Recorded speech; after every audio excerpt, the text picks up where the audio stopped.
Mientras tanto, estamos en contacto con Julio Bárbaro. Julio, muy buenos días, ¿cómo te va? Bien, muy bien, muy bien.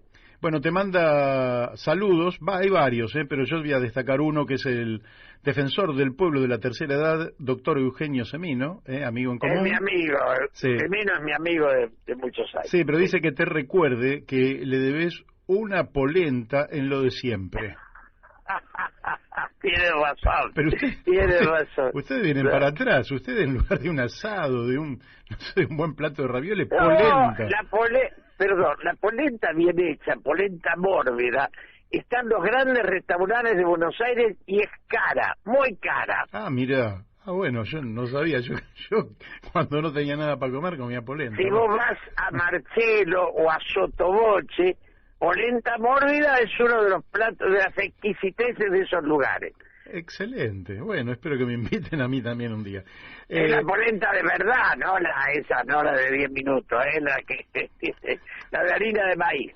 Bien, perfecto. Bueno, bárbaro. Julio, como siempre, escribís notas que son muy interesantes, que yo realmente en general recomiendo para nuestros oyentes, para que la lean. Y ayer escribiste una que me parece que el título habla por sí mismo, pero me gustaría lógicamente que podamos extendernos un poquito, que es Volver a la educación y al esfuerzo como definiciones de vida. ¿Por qué? Me parece que son dos temas centrales, ¿no? Dos temas. Yo me crié, y yo tengo 80 años, yo me crié en el esfuerzo y en una educación, digamos, básicamente ordenada, donde había una estructura. Bueno, uno era alumno y eso implicaba un lugar en la vida. No era un sublevado, no era lo que vino después, ¿no? Sí, claro. Y vos sabés que aquí hemos tratado, incluso con el doctor Alieto Guadagni, el tema de la educación, ¿no? Y vos fíjate qué cosa tan sencilla nos decía Alieto Guadagni. Él decía, bueno, antes que elementos grandilocuentes, cumplamos con 3 leyes que indican, una, 180 días de clase, otra, extensión de la jornada educativa para que sea doble turno. Y la tercera, que ahora no recuerdo, pero que tenía que ver con la secundaria obligatoria. Pero él dice, no es que estamos proclamándolo, están las leyes y no se cumplen. ¿Qué es lo que ha pasado? Lo que ha pasado es que en todos los niveles vos te das cuenta que se ha ido relajando. Digamos, recién yo estoy por la Panamericana y vi un cartel grande, y no tengo afinidad con la persona que lo puso, pero dice basta del todes.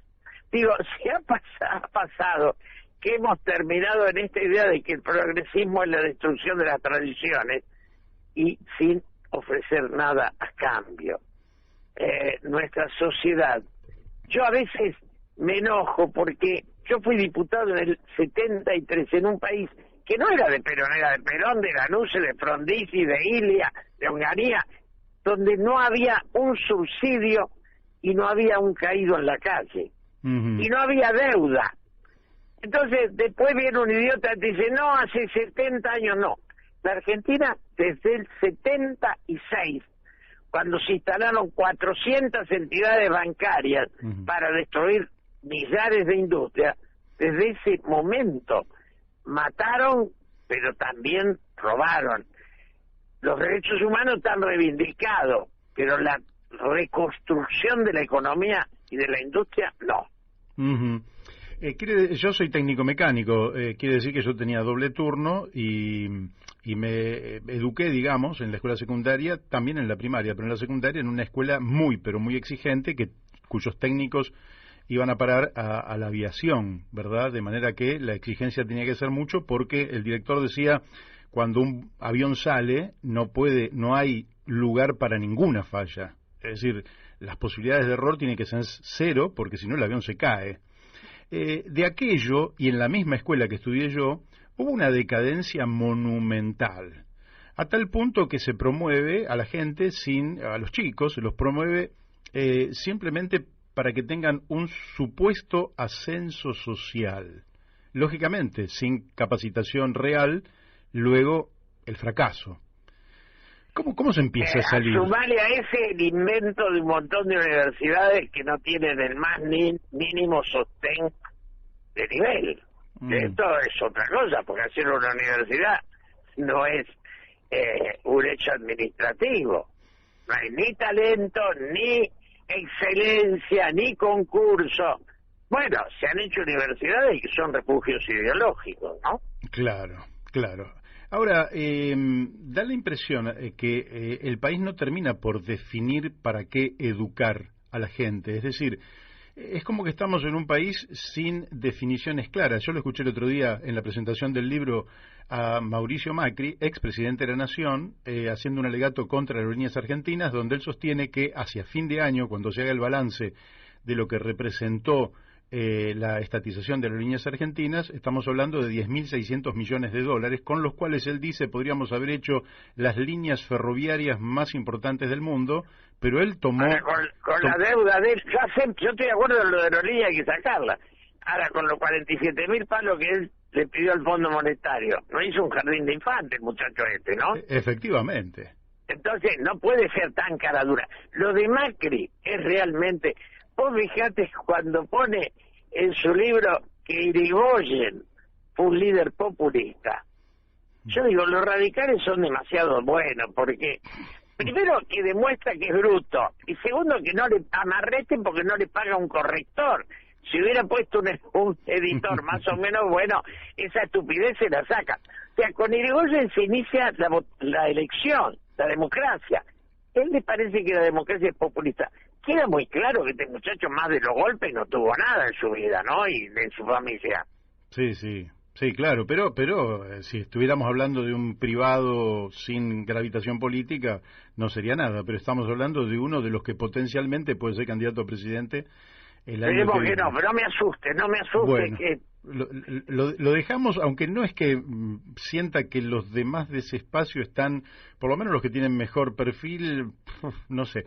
Y del otro lado, ¿cómo ves este resurgimiento? Es decir, viste que la semana pasada hubo 2 actos en los cuales habló la expresidenta Cristina Fernández de Kirchner, pero tampoco delineó, más allá de la alegría y esas cosas simbólicas, no delineó ni una autocrítica a los gobiernos anteriores o a este gobierno, y tampoco dijo nada sobre un proyecto de país.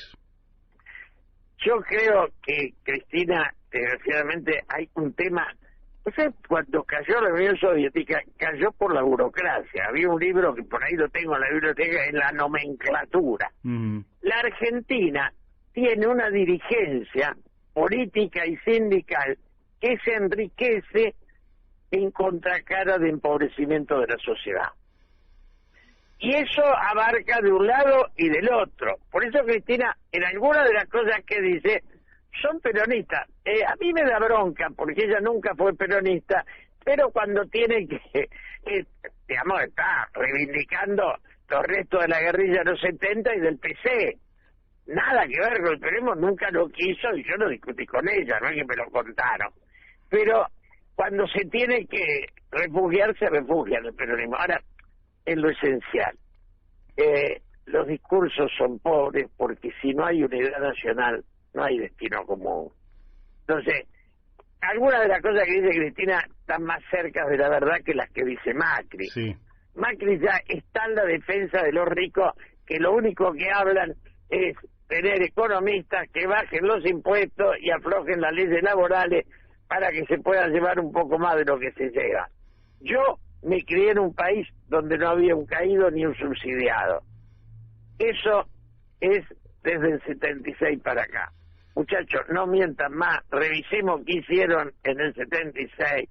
La ley de entidades financieras y robos parecidos. Cuando la finanza es más importante que la industria, se pierde el trabajo y crecen las deudas. Ni más ni menos. Bueno, te molesto el último minuto con la última pregunta.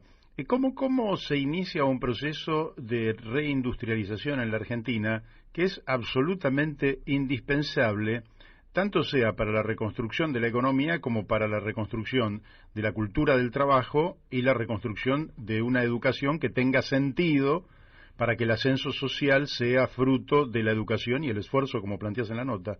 ¿Cómo se inicia ese proceso de industrialización? Creo que hay que avisarle a los pseudo-liberales, a estos tontos que dicen que proteger es cazar en el zoológico, que el mercado común no se une a nosotros porque nosotros somos fuertes en agro y ellos son débiles.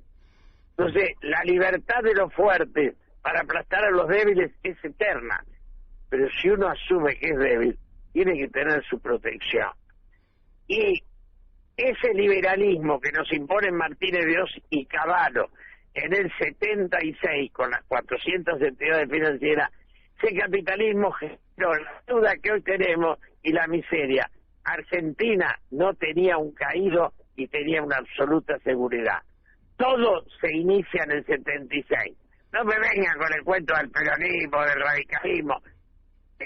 Cuando entraron a robar la financiera, el país dejó de ser un lugar integrado para ser este dolor cotidiano que soy. Bueno, me parece que es un excelente cierre. Podría seguir preguntándote, pero sé que estás ocupado. ¿La seguimos en cualquier momento, Julio? Un abrazo y gracias. Un abrazo. Bueno, ustedes lo han escuchado, ¿eh? Julio Bárbaro.